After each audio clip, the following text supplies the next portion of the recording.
Welcome to Inspire Campfire, a podcast where ordinary people tell their stories of extraordinary adventure. These are campfire stories meant to inspire the rest of us to light the fire within, get outside, follow our dreams, and return to tell our own stories. Ready? Let's strike the match.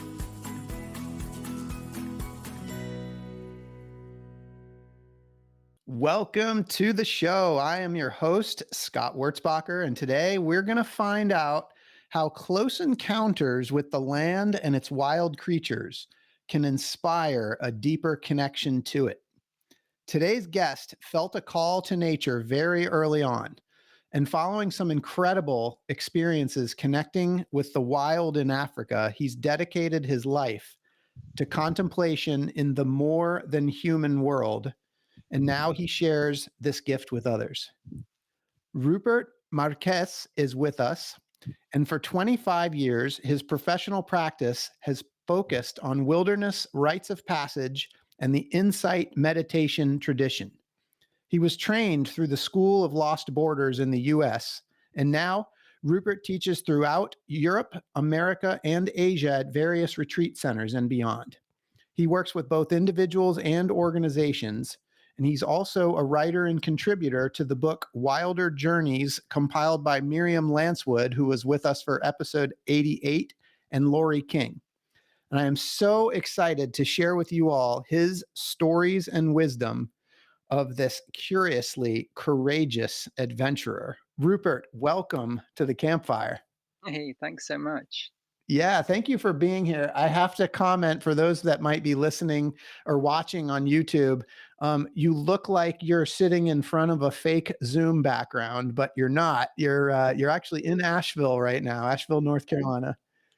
The midges are definitely real, but yeah, I'm in North Carolina. The birds are chirping, and so fitting that we're doing this podcast from North Carolina, and you just happen to be here for the next couple of days. So that's really awesome. Rupert, if you could, just for listeners, would you mind sharing just a brief overview of the work that you do and where you do it?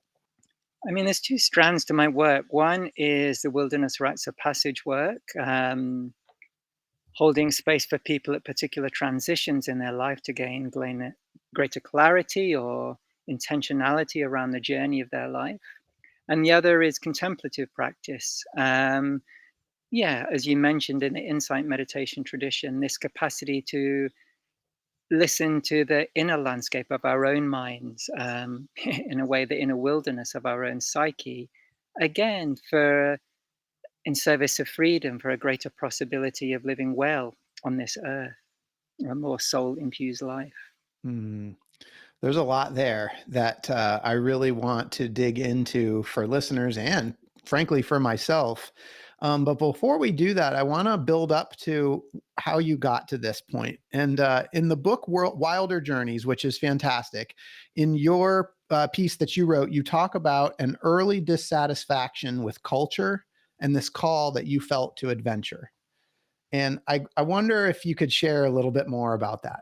Yeah, I mean, it's very true. I did feel a significant dissatisfaction with my culture, with what I was offered through the educational system. When I looked around and saw adults were doing with their life kind of a 9 to 5 and then let's get home and watch TV, it just wasn't really nourishing for me. And so, yeah, as a young man leaving school, and like I had no real idea of myself or my purpose, or even as collectively as human beings, what we were doing on this planet. Of course, I could hear in the news even back then, like some 40 years ago, 30 to 40 years ago, the environmental destruction happening on the planet, and that concerned me. But I didn't see any movement to engage with that. The kind of business as usual cultural story just didn't feed me, it didn't nourish me. And so I had to look outside of my culture to find, yeah, a more conscious orientation to this life. Mm. So where was your childhood? That was in the middle of England, kind of in suburbia, surrounded by monoculture fields. But at that time, before the internet, we still used to play outdoors, but there wasn't so much, like here in the States, there wasn't so much wilderness there. The UK being the heart of the Industrial Revolution. small island, a lot of people. So, we would go out to the fields and derelict building sites. Mhm. But yeah, I left Leicester as soon as I could because, yeah, there's something else was calling me.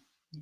Yeah, I mean, could you talk a little, do you remember, like, as a kid, like, some of those feelings and sort of how they manifested for you? Yeah, I mean, I wrote in the book, I remember even as a young lad just looking out my bedroom window to the horizon where the fields would end, and just this sense of what's beyond that. There's got to be something beyond the horizon, beyond my culture. Of course, I'd read books about Tarzan and other adventures, and I just felt pretty constrained within my own culture and this sense that there had to be something more than what I was being offered. Yeah, and I'm curious, like, as a young boy, like, what fuels that desire to find out? Mm. I mean, I think as a young child, there's that innate curiosity in all of Mm, us to want to live life as fully as possible. I think that can often become concreted over through the educational system. So there's the natural movement as a young child, to wander toward life. But as a young man, what fueled that was just dissatisfaction. I was just very dissatisfied with what was being offered to me. Yeah. But I think, I spend, a fair amount of time working with young people as well as adults these days. And already a young child has that innate curiosity, that wonder toward life. And if that young person is supported, that connection with the wider natural world, of course, those threads of connections would strengthen. But often in our culture, the wider natural world is just seen as something other. Um, we're not invited, as perhaps indigenous traditions would invite their young people, to explore the relationship with the modern human world as though these trees, these rocks, these four-leggeds, these winged ones are all our relatives with whom to have a connection and a sense of belonging and kinship. mm. So that, of course, was very absent from my upbringing in industrial culture. Yeah. Yeah, I mean, so for you, it almost seems like, I mean, this was something, like, innate that just sort of, I mean, for so many of us, we're just, we're raised in these, like, concrete jungles, right? Like, these cities, and it's just, we just go about our daily doings, and we don't even think on this level. But it sounds like there was just sort of something innate inside of you that was calling you out of that and pulling you out of that. Yeah, as I say, the dissatisfaction was strong. I wasn't willing to live the life that my culture was offering me because it seemed didn't have soul, didn't have meaning, didn't have purpose. And not that there is no meaning and purpose in culture, but from what I was seeing around me, what my educational system was presenting to me as a successful human life, it didn't seem so engaging. So the dissatisfaction is key. And I would argue that many people in contemporary culture feel that dissatisfaction. The problem is our culture is so skilled at distracting us away from that sense of dissatisfaction, filling us up with all manner of distractions and entertainments or intoxicants that we don't have to feel that disquiet or that unease or that calling of one's soul. We can have a comfortable enough life that we can get by. But yeah, I wasn't so interested in just getting by. So I think that's wounding of our times, the the distraction away from what might invite us to a meaningful and significant life. Now, that is a challenge of our times. Yeah, and you were not distracted by the distraction. I think I read in your book, or in Wilder Journeys, that you said the first job that you got, you took the money and bought some boots and a backpack. Yeah, it's true. I hauled my butt off to Scotland and froze my ass off while I was there. It's like my first back trip. I wasn't well prepared, but I was called to find something outside of my culture, and I didn't know where to go, who to ask. There wasn't elders around to direct me this way or mentor me. So I just went to somewhere wild, something inside of me, maybe from those times as a young boy looking to the horizon or time outside playing on the land, something drew me to the wilderness, and Scotland was the wilderness we have in the UK. And so, yeah, I just went there, and I did find, I remember just feeling that there was something larger than my culture. There was something larger that would hold me, something that I belonged to that was more than the human community. And I couldn't have articulated it then, but it was this sense of, yeah, there's a larger field to that which I belong to. And also, as we're speaking about this, I don't also want to romanticize this time. It was hard being in my culture with this sense of dissatisfaction and not knowing my place, my direction, my calling, and how to serve and meet the times that we're living through. It's kind of a long grey night of the soul, and it was hard. It's hard to be in that place of listening, of uncertainty, of really being called to find one's way in the world.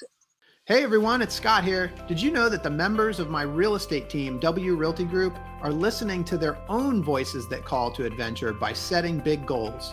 Some of those goals include planning trips to Bali and the Kingdom of Bhutan, buying investment homes, and running the Chicago Marathon. At W Realty Group, we support and encourage these big goals and want to help turn them into reality. We're currently looking to add new members to the team. If you know a great real estate agent in the Charlotte, North Carolina area that would benefit from being part of our team, please send a text, an email, or give me a call. And know that when you support W Realty Group, you're also supporting this podcast. Thanks for listening. Seems like in Scotland, in the wilderness in Scotland, you found something, you found a taste, but it still wasn't complete. Yeah, so that taste was the beginning for me of apprenticing myself to the land. And so, there were times I would go to other places in the UK, find myself in Wales, for example, or parts of England that wasn't completely human dominated, monoculture fields. And yeah, I had a hunger. I had a hunger for that. And eventually I also found other people. I encountered Joanna Macy in the deep ecology movement. And through encountering such people, such communities, I realized that I wasn't alone in my dissatisfaction. I wasn't alone in feeling disenchanted by my culture. And in fact, people such as Joanna would say, it's a sign of health that you feel uncomfortable in a culture that is in some ways pathological, detrimental to the biosphere, detrimental to the flourishing of the human soul, detrimental to social equity. So I began to feel a validity in my own dissatisfaction. But I also knew it wasn't enough just to be dissatisfied. I had to find something that would feel satisfying.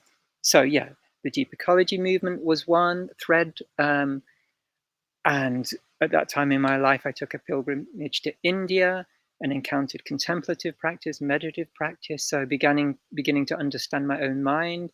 That was a thread of support for me, where I began to feel that it is possible to live in this world in a conscious way, in a way that's enlivening rather than diminishing. And yeah, that also took me to my journeys in Africa as well. Yeah, and I really want to go there. I'm excited to hear a little bit more about those stories and some of the encounters that you had there. So what brought you to Africa? Well, it was during one of those times exploring deep ecology with Joanna Macy that there was a colleague on one of those courses who lived in Zimbabwe, and she was involved in ecological regeneration. So she had many contacts of the land there with the indigenous communities. At that time, I'd already decided I wanted to go to the States and study, and to study in the field of ecopsychology.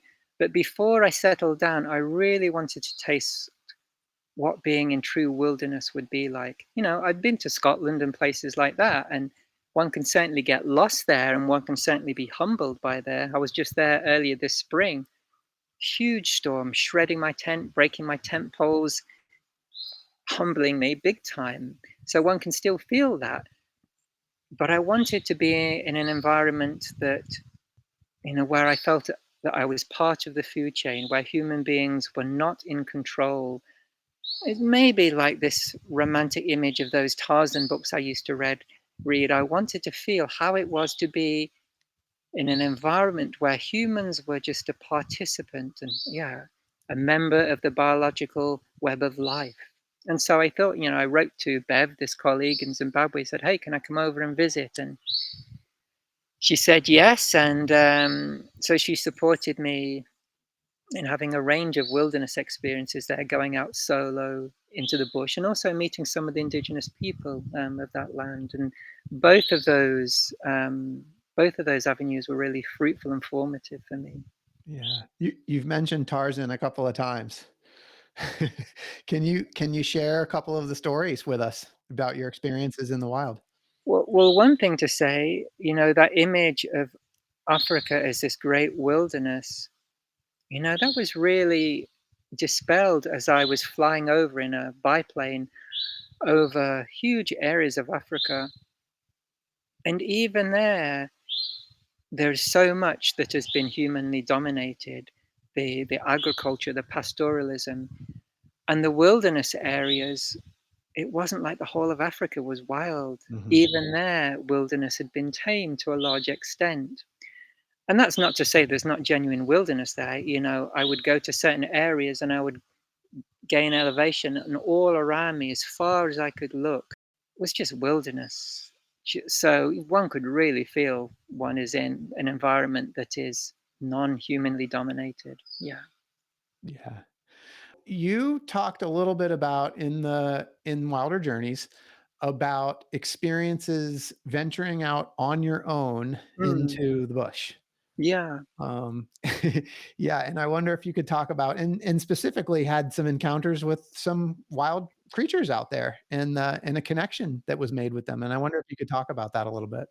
I mean, so one of my intention was to feel I'm just part of the food chain. But it's one thing to kind of romanticize how that might be, but it's quite another to actually feel that. Yeah. Like I remember there's a place called Hwangi National Park, and there you're not really permitted to go out solo. But I kind of found a hole in the fence, and so I would go out to dawn and dusk. And I remember going out into the bush and like hearing lions roar. It's like almost peeing myself, Yeah. It's like, rushing back to safety. Of course, I didn't know at that time when lions roar, they're not actually hunting. They're very stealthy when they're hunting. But the way I would walk in the landscape would be there would be a depth of attentiveness and presence there because I had to be so aware of what was going on around me. So it was this deeply respectful presence to the landscape that you can't manufacture in a landscape where you're the dominant species, such as in England. And because I knew my life depended upon me being sensitive and attentive to the land around me, there's this heightened sense of presence. And so, yeah, there were sometimes encounters where it was very clear to me that I was not the dominant species. Like one encounter I write about was meeting an elephant, this old one-tusked bull elephant, and when I came upon him, he was peeing. And the first thing I learned was, geez, elephants can pee a long time. Yeah. So I noticed the elephants like maybe like 20 meters away. Eventually, the elephant stops peeing and then notices me and then just slowly walks toward me. I'm like, wow, okay. And then at some point, the elephant gets so close to me that something in my body is like, there's the kind of a bodily response of fear. And I remembered when I was reflecting on this, it's like when I've been stalking deer, and even though I don't have any intention to harm the deer, when I get close, that deer will just run. And it was like that for me when that elephant, and it's huge, it's like the size of a house when it comes close, massive African elephant.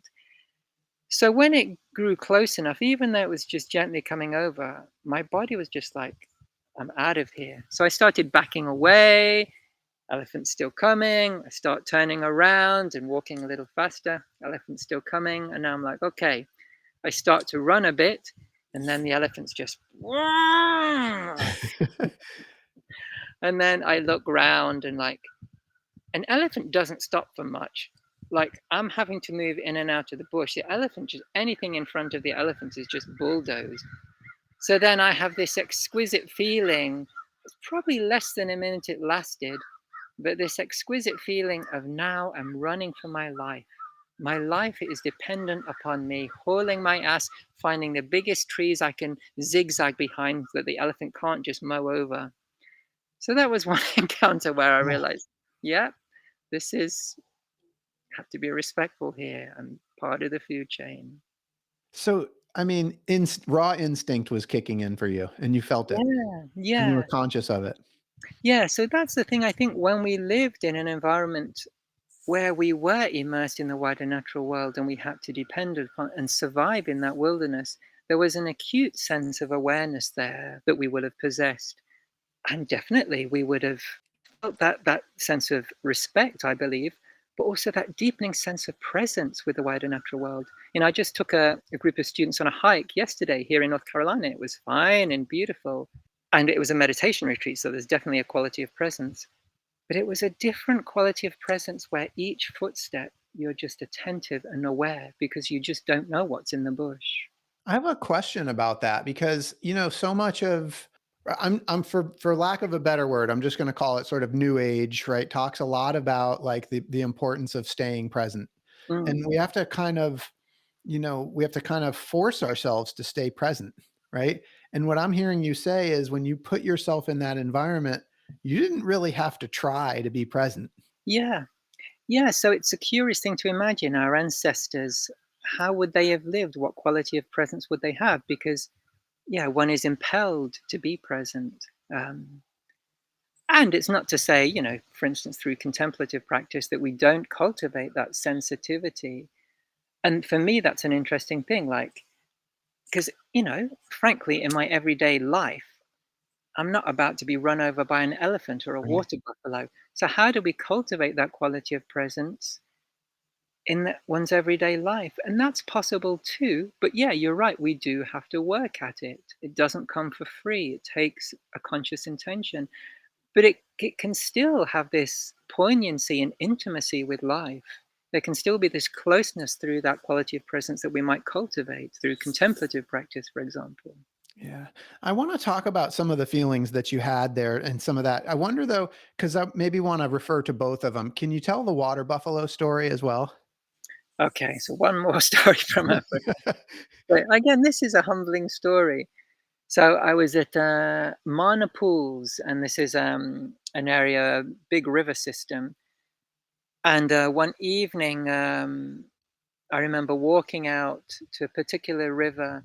It's beautiful, and this is kind of like Jungle Book Tarzan image. This really classic, Yeah. uh, baby elephants coming down to drink water in the evening. All the songs of the jungle all around. The yellow sun low streaming through the jungle. Some of those classic romantic images. So then on my way back, I had to cross this large open plain, this expanse, before getting to the other side where my camp was. And as I started to cross this plain, out from the other side of the plain, this water buffalo starts coming. And so, like, okay, I go to the left, and buffalo goes to the left. I go to the right, water buffalo goes to the right. I'm like, what's going on? It's like, so we're getting closer and closer. I'm like, what's the big deal? I just want to get across this plain because if I have to, otherwise, if I don't cross the plain, I have to go all the way through the jungle, huge detour around the plain to get back to camp, and it's getting dark. I don't want to make that detour. It's like all I want to do is get across the plain. Just let me get across. I'm minding my own business. So water buffalo's carrying on. It's like maybe 100 meters in front. I'm like, okay, mano a mano. It's like, I'm not backing down. Me against the water buffalo. It's like, I just want to get across. I'm not disturbing you. So coming on, maybe 50 meters, still there, getting a little closer. I'm like, I'm not backing down. So maybe we're about, I don't know, 30 meters or so. I stop, and the water buffalo just starts pouring the ground. I'm like, okay, I'm backing down. So I haul my boat all the way back, all the way around the plain through the jungle, and eventually get to my camp just about dark, nightfall. So yeah, it's just humbling. You can't, like, in retrospect, it's like, okay, There was some wisdom there. I cannot go face to face with a water buffalo and come out on top. It's like, No, and that's so like can you share the wisdom in that? one, it requires some humility, and this again speaks to the domestication of culture. Like when I'm in a field in England, if there's a whole bunch of cows, I'm just going to walk straight through them and they'll move out the way. But in the wilder landscape, we don't have that arrogance to dominate the non-human world in that way, as if we're the top of the food chain, everything's under our control. It just showed me, hey, remember your place here. So Yeah, yeah, that remember water the buffalo was reminding me, it's like, okay. we hear a lot about ego. Like, was ego a factor there? I mean, the sense of arrogance and human superiority and human dominance, definitely a factor. And I think they're really pervasive in our culture. What fuels this mindset that we can dominate the planet now? We can just extract resources, put our waste out there, the sixth mass extinction of species. It's this same mindset of anthropocentrism, human centrism, dominance, as though everything is here for us, rather than we're here to be in communion with a wider web of life. And in some way, not just communion, but bring the unique gift of a human being to creation, to this web of life. What is it as human beings that we can bring forth to this planet that would make this planet more beautiful? What do we offer? Just as the oak trees here would offer their life-giving breath, their habitat for other species, they would hold the soil together. You know, as two-leggeds, what's our offering to creation, to this planet? It's a good question. It's a question that we might not be holding at school so much. You know, what's our role here? And what's our role as individuals, the unique gift of our life? When we speak about initiatory work, it's really attending to what's the unique gift of your life? What are you here for on this planet? Yeah. So Rupert, I mean, you have immersively gone into the wild and had these head-to-head encounters, and I know the fear was there, but I know that you had this intense presence, this connectedness. What answers have you found to those questions? The questions of what we're here for, we have this unique capacity to find a sense of wonder and awe and a sense of gratitude that comes from that intimacy. One answer I would say is that human beings is a space that the universe has created to feel its own grandeur, to touch its own face, to fall in love with itself. This capacity we have of this awareness, this presence, this quality to be aware of life, this is such a unique gift. The oak tree brings its gift to creation in its own way, but this human way has something because of this consciousness we have. That's why I say the human being is a space the universe has created to know itself, to feel itself, to be conscious of itself, to fall in love with itself in this particular way. So this sense of awe and wonder of the very fact that creation is here at all. And from that gratitude, how might we live? Not because we're supposed to live in an ethical way, not because somebody says we should do, but this deepening intimacy with life and the sense of our belonging naturally would express itself in an ethical care toward oneself, toward others, toward the wilderness, toward the Mm, biosphere. mm. Because of this capacity to consciously attend to life. So that whole movement from when I was a young boy to now, all we could say it's a movement of a deepening way of consciously holding this life. Wow. So you just alluded to it, but what has that transformation been like for you as, that young boy that's looking out the window saying like, what's beyond to where you are now? Well, it's true that there is something beyond what I found in my culture there. When I first encountered the people like Joanna Macy and working in that field of deep ecology and asking those deeper questions, and encountering people from indigenous traditions as well, and them speaking in different language, but toward the same central thread of our deepening belonging, our purpose here. So that boy looking out the window, that young man, a real yearning for something wider than the cultural narrative and a feeling of dissatisfaction. And what I've experienced is yes, there is something larger than the contemporary industrial cultural narrative. And the flavor of that might be not dissatisfaction, but a sense of fulfillment and meaning and purpose and belonging. A satisfaction born not of acquiring ever more material goods and having a greater power, but a satisfaction and fulfillment in this exploration of what a meaningful life might be. And one feels one is belonging to creation and taking one's part in it. So when I come to die, that I could die in a good way and say, yes, I've offered my life to something that feels I'm in integrity with. And, saying that again, like my life is challenging every day. It's a challenge to live in integrity, to live into what's possible. It's not one has this great vision of what's possible. Yeah, one has a vision and a sense of what's possible, but every day is required to live into that vision. Yeah. Yeah. Questions we could have is like, what supports that? Certainly, connection with the modern human world supports that. Certainly, time to listen to one's own soul, one's calling, and certainly time and community supports that. If there's one thing that will bring us through these times, I feel it will be the reclaiming of community. It's so needed. And the pandemic of isolation and hyper individualism is such a wound. So, yeah, the reclaiming of community feels crucial. Yeah, I couldn't agree with that more. I think people come together, and that makes all the difference. You talk about your dissatisfaction as a youth. Do you Mm. feel like you've been able to transcend that dissatisfaction? There's a difference.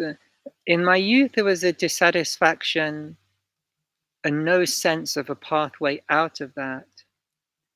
Now I have a sense of the pathway out of that, and it's when I fall off that path that dissatisfaction comes. So that's the Mm. difference.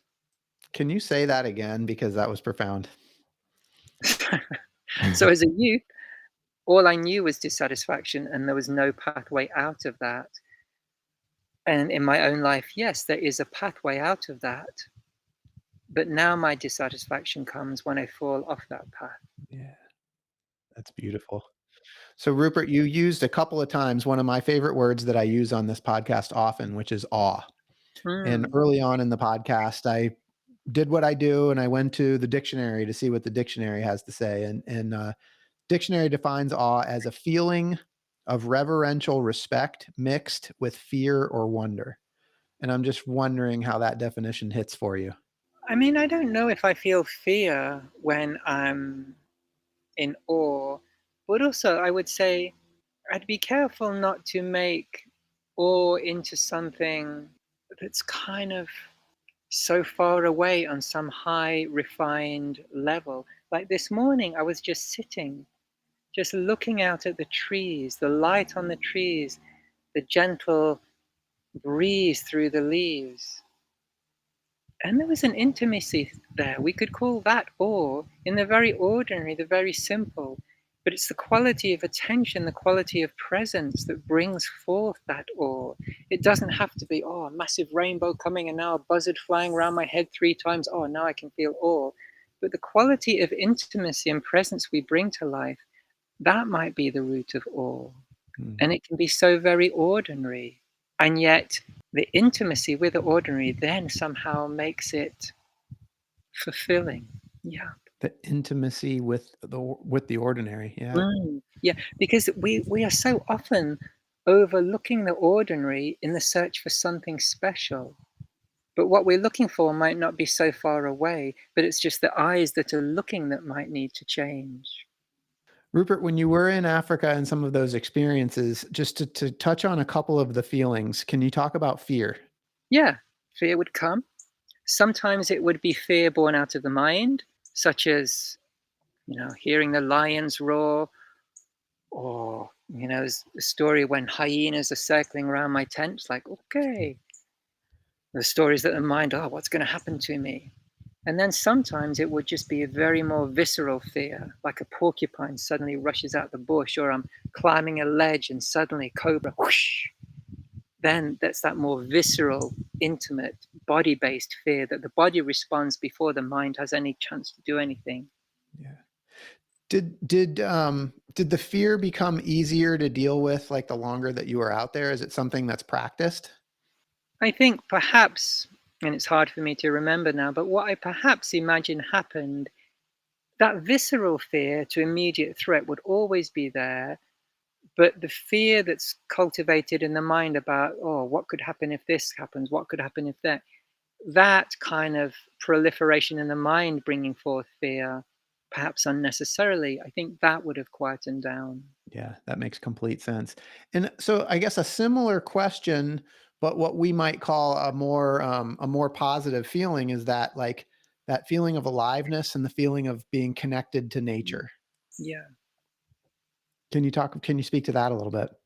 In general, these days or from that time or Yeah, well then, sure, then and now.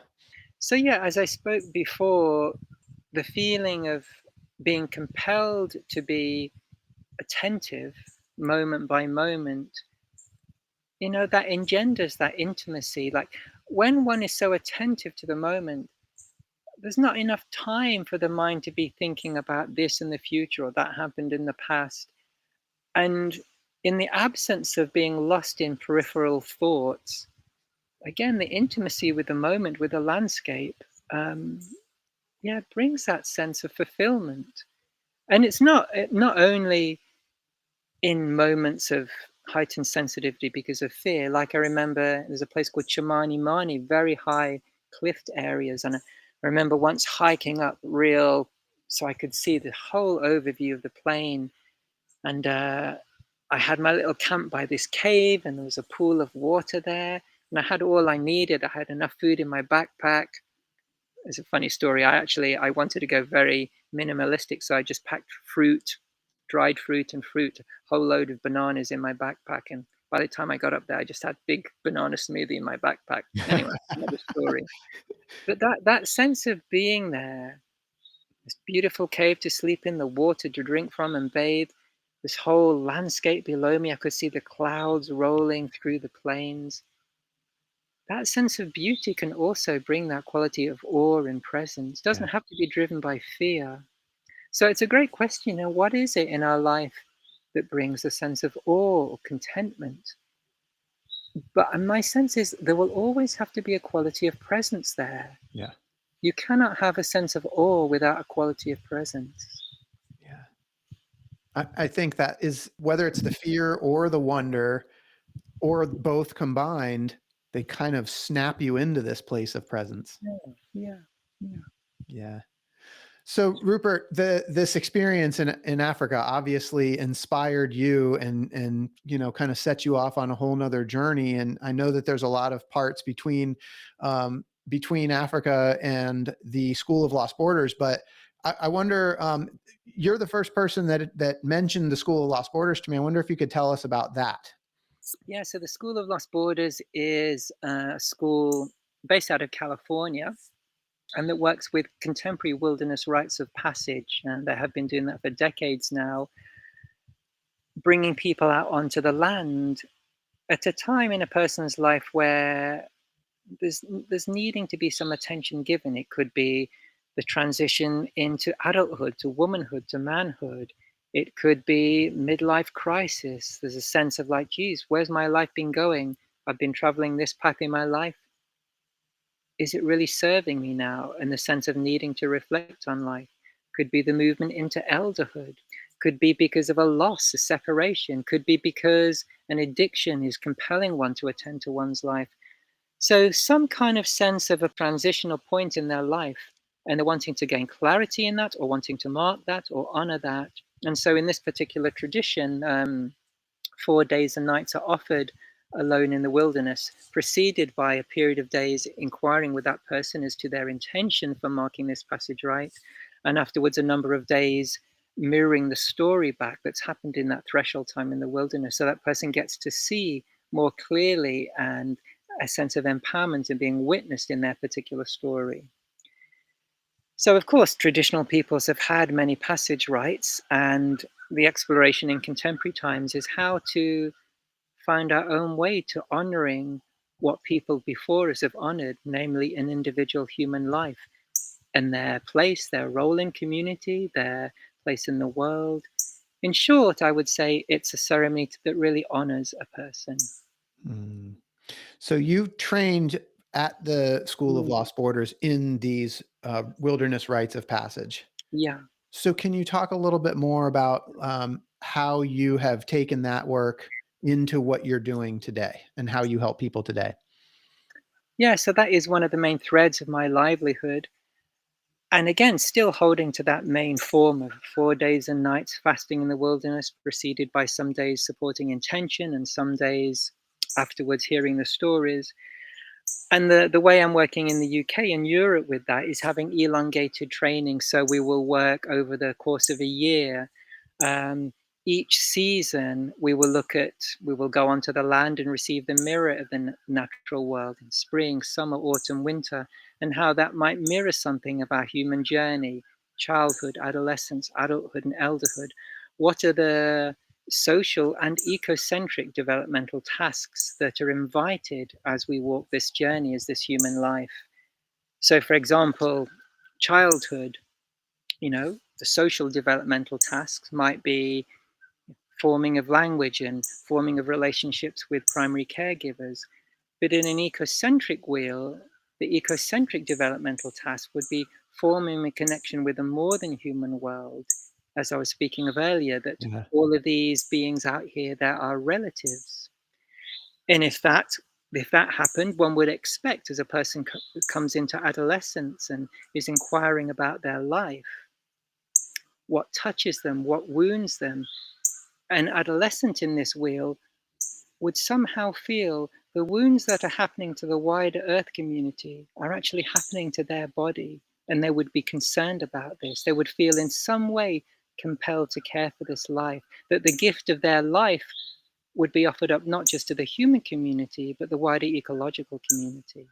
And so on as we go around adulthood and elderhood, the different tasks and invitations. And so we work in this way around the whole seasons, the whole course of the year in different seasons, to learn from something from the mirror of the natural world about how it is to be a human on this planet. Learning from the land as a teacher, a mentor, as a place of refuge. And because we do it in community, it also restores these bonds of community. And because also the third thread, one thread connection with the land, the second with community, the third thread is connection with one's soul, one's individual calling. So these three threads wrap together. It's kind of a lot to put into a bit of a No, nutshell. it's great, but and what I'm kind of feeling is, the fact that the earth, right, the planet needs healing, like environmental healing, right? Like I'm getting this sense that the work that you do in helping people, discovering their soul and the healing of the environment and the planet, it's all connected. Yeah, so it would be different, going into a psychotherapist's office and working with, my calling or whatever, or my wounding, that has its place. But in wilderness work, we acknowledge that the wider natural world has a part to play in our maturation, and we have a part to play in the well-being of the biosphere. There's that mutuality that ecopsychology would point to, that my health, that our health as a people, is dependent upon the health of the biosphere. This isn't a new insight. Indigenous peoples have known this for so long, but somehow in our culture, we think we can box ourselves away and have a healthy human culture in a degraded planet. So much of the wilderness work that we're seeing in proliferation in so many areas now, from forest schools to wilderness rites of passage and so much in between, they're based on this premise of this deep sense of belonging. I really love this work that you're doing. How do people get started with you? I mean, people hear word of mouth and they will see what courses I'm up, and maybe they'll come and participate in something, and yeah, we'll take it from there. I love it. How can people find you? So my website is handontheearth.org, And I guess you'll have links as well on your site. Definitely. We'll put those But on there there. are so many people doing good work in this field and so many others here in the States. The School of Lost Borders one in California, also another beautiful program called Weaving Earth. There's a real proliferation of this work now because the soul yearns for meaning. Kind of happy hour, Netflix is not fulfilling for the soul. Mhm. It can give a temporary satisfaction, but deeply it's not fulfilling. So it's not surprising we see this work unfolding in our times because Yeah. the yearning for meaning and the need to care for life is so strong right now. Yeah. Absolutely. So, Rupert, I mean, your story, especially the piece where you pick up and go to Africa and you find yourself face to face with a water buffalo and you've got lions that are out here roaring, right? And you're out there by yourself and, you're face to face with an elephant. Like, I think a lot of people are going to be able to relate to that feeling of dissatisfaction that you felt and that calling that you felt, but maybe not so much like, I'm not going to Africa and I'm not ready to be face to face with wild animals. What advice would you have for those people that relate to that feeling, but aren't ready to go to such, I'm going to say, for lack of a better word, to such an extreme? Yeah, I mean, that's good because it would be problematic if everybody who felt a calling pulled the butt off to Africa. So, like as Rumi says, there are 1,000 ways to kneel and kiss the ground. Like my two paths, the wilderness called me. I needed to know the taste of wilderness and equally contemplative practice. I walked 1,000 miles in India on pilgrimage, spent many long retreats listening to my own mind. These are the two threads that have called me.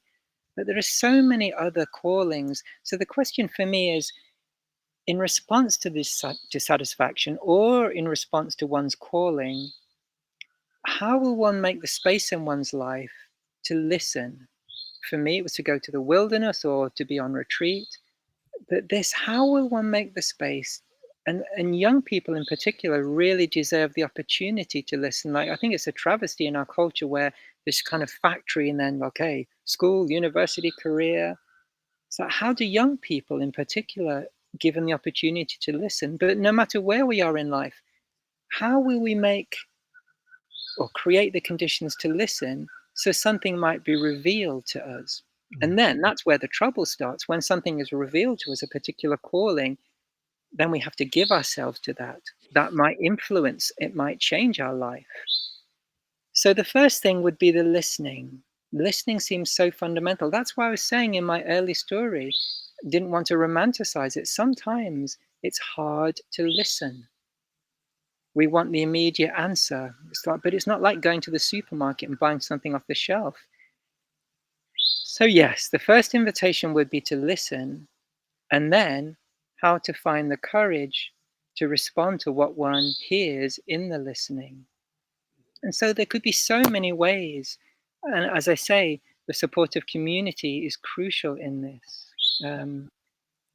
But just to be willing to feel the dissatisfaction or the call for something and to not let that go, to not, to the best extent that's possible, to not live a life that doesn't have a depth of meaning. And that is a privileged position. I've spent some years living and working in India.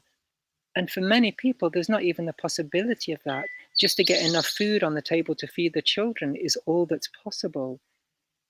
So I'm not inviting this as a kind of, if one isn't able or doesn't have the conditions in one's life to do this, one's responsible for family, for it's more a reflection upon that we're living in a culture that doesn't prioritize this for us. But to the extent that we can, the real possibility of listening to that inner voice and what it's calling us toward. Mm. And not only the inner voice, when we look out and see the story of the world, how we feel called to respond to the outer circumstances as well is equally important. That marriage of the inner and the outer.